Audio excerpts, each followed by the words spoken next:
So I'm having to make this video again because my phone seemed to have malfunctioned and half the video doesn't have actual video, it just has audio. Don't know how that happened, but nevertheless. Anyway, I'm making this video because something's been weighing on me for a few years, and I think other people should be made aware of the fact that when you make a complaint to the Public Service Ombudsman, if you don't actually have physical evidence to back up what you're complaining about, then they probably won't rule in your favour, and it makes more sense to record all meetings with consultants and doctors nowadays than ever before, because they just deny any accusations that you make. Luckily, during COVID, they were having video appointments, and I screen recorded one of those appointments. Now, the appointment went badly, right? And I didn't really say much in the appointment. I just let the doctor speak most of the time, but things were said and accusations were made about my life that were incorrect. And it was the first appointment I'd ever seen this Dr. Bindra with before, and I don't know where she was getting that information from, but it was all goggle-de-goop anyway, right? So these accusations, and I came out of the appointment feeling worse than what I went in. So I was like, no, I'm not really feeling good about that. So I made a complaint anyway, right? Made a complaint to the practice, and the practice response was an attack. It was an attack on me personally and my personality. They made accusations of misogyny. They said that I told her she wasn't qualified to do her job because she's a woman, which was all false, and I could prove it was all false because I'd recorded the meeting, you know? And this is the thing, right? After that, I started recording all meetings with consultants, all of them, and GPs, because if you make a complaint and you don't have physical evidence to back it up, they'll just deny it. And in this case, they just went on full attack, which isn't actually what they're meant to do. They're meant to apologise and empathise when a complaint is made. And a couple of times now, when I've made a complaint about, you know, a meeting not going well or a consultant not going well, a couple of times I have been attacked, you know, verbally attacked in these responses to the complaints, which isn't what they're meant to do. But nonetheless, because I had the physical evidence to prove that they were lying and the accusations made were false, I went to the Public Service Ombudsman. The Public Service Ombudsman ruled in my favour, and they said no, what they've said was lies and it was incorrect. And they ordered them to apologise for the way that they treated me. Now, this is where it still grates on me. This is where it still affects me personally.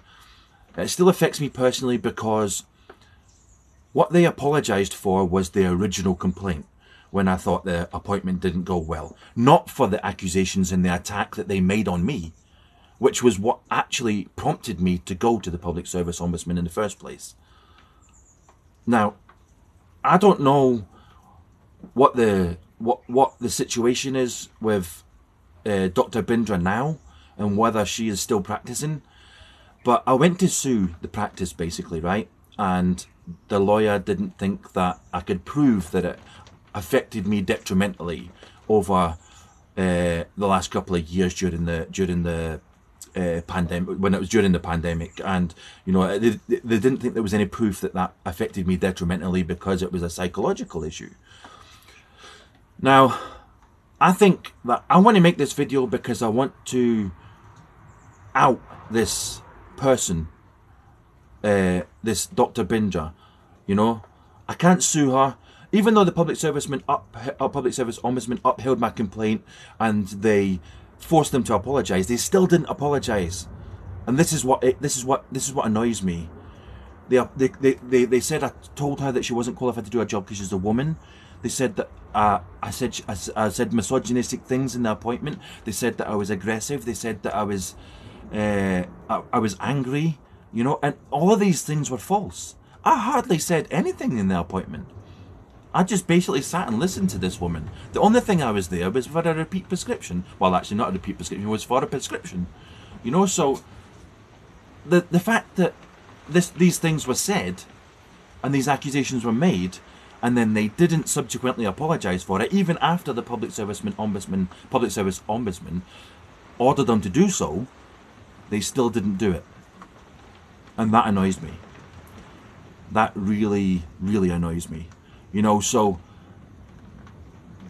and I think if I'd have managed to take out a lawsuit against them, and I could have proven that it was detrimental to my health and it's really affecting me emotionally, then that would have been alright. I would have been happy with that. But I'm not happy with the fact that I'm not able to pursue that. And I think people should know that you don't have to tolerate this kind of behaviour. If you have physical evidence to prove that they overstepped the mark, follow it through. Yeah, it took 2 years for them to investigate it. I don't mind that it took so long because they ruled in my favour in the end. And even if nobody believes me, I can release the information because it's not detrimental to my condition to release that information, because I'm quite open about the fact that I suffer. And I don't really care if people think that I'm crazy or what, you know, but the fact that I suffer is just a fact of life, and I just have to get on with it, you know. But what I don't really appreciate is like consultants and doctors abusing people, especially people like me, under circumstances, and then denying that they did it, and when they deny that they did it, they then go on the attack and accuse you of things that you didn't do, you know. So my advice to everybody is to record everything.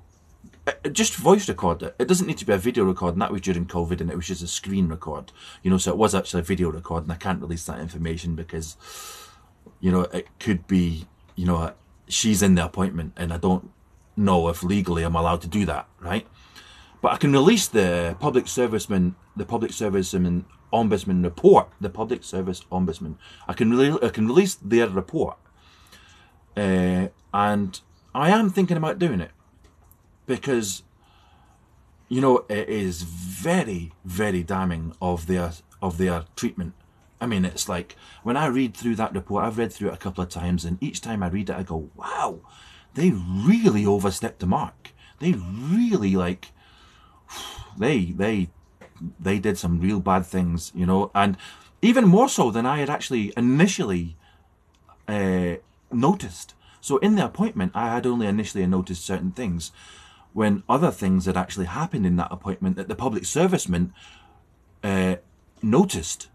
You know, the public service ombudsman noticed. They noticed these things happening, and I was like, wow, I didn't notice that before. Now that it's been highlighted to me, I actually think to myself, wow, you know, I need to keep an eye on these things in the future. And from now on, I record all of my meetings. I don't not record. And yeah, most of it is just voice recording. And when I come out of the meeting or the consultant appointment or whatever, and if everything went well, I just delete it. You know, I don't keep it as a record anymore. You know, but if it goes negatively, like it did on that occasion, then yeah, I take it further. And like a lot of the time, like when you get a phone call and the recording is in your phone, you know, because I voice record phone calls as well. So when they come through, like I've got an app that records the voice on their end and the voice on my end. You know, if they overstep the mark again, I'm going to take it a lot further. You know, and I want to make this video because I want people to be aware that you don't have to tolerate it. You know, you don't have to put up with it.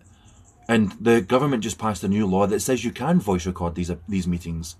You don't have to go into these meetings and be at their mercy anymore. You know, you can go into these appointments and you can voice record these appointments. And then if they overstep the mark, if they step outside of their professional boundaries, you can sue them. It's as simple as that. You know, so do be careful how you go into these appointments, because trust me, these consultants aren't always there to help you. And Dr. Bindra certainly wasn't there to help me that day. You know, and the accusations made afterwards were even worse, even though the NHS is not even meant to do that. It was beyond belief. And the fact that she's still allowed to practice is in itself a travesty, you know. But anyway, that's my message for today. I hope it goes well.